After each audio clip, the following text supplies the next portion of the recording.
Yo, what's going on guys? Arekkz here and welcome back to another Destiny video. It's Friday, it's Xur Day, you guys know the deal by now. I'm here to tell you guys where you can find Xur, which is right behind me in the hangar just down by the stairs.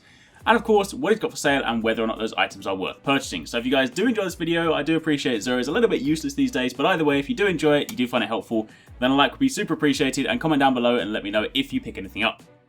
Either way, kicking things off with the Titans this week, you have the Imperium Bellicose, which is an exotic helmet. Main perk on this one is that aiming your weapon whilst airborne holds you in place, and with full super, orbs will also recharge your melee.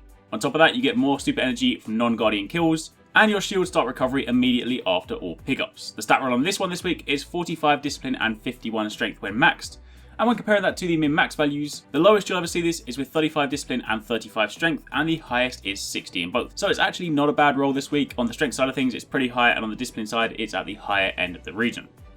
Moving over to the Hunters, you have the Crest of Alpha Lupi. The main perk on this one is that your supers generate an extra orb, and you revive and can be revived faster. So it's great for things like Trials of Osiris or revive game modes. But on top of that, it also increases the amount of auto rifle ammunition you can carry, and it reduces incoming void burn damage. Now the stat roll on this one this week is a flat 95 intellect, and when comparing that to the min-max values, the lowest you'll ever see this is with 46 intellect, and the highest is 124. So again, at the higher end of the spectrum, while definitely still not the highest.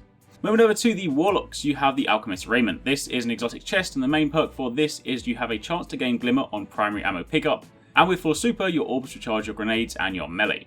On top of that, it also reduces incoming void burn damage, and you can carry more ammo for your special weapons.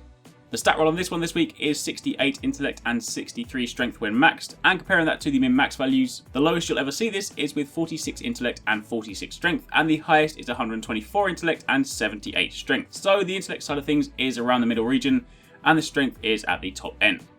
Moving on from there, this week we have an exotic weapon, Invective, which to any of you guys that are new to Destiny, in Year 1 used to only be obtainable via exotic bounties. Of course in Year 2 you can just buy it like this. So if you haven't got it, then it might be worth adding to your collection. The main perk on this one, much like Icebreaker, Invective, is that this weapon regenerates ammo over time, which is kind of useful in those new Crucible changes, given that special ammo doesn't necessarily spawn at the beginning of those 3v3 rounds, so if you do want to circumvent that, you can always use Invective.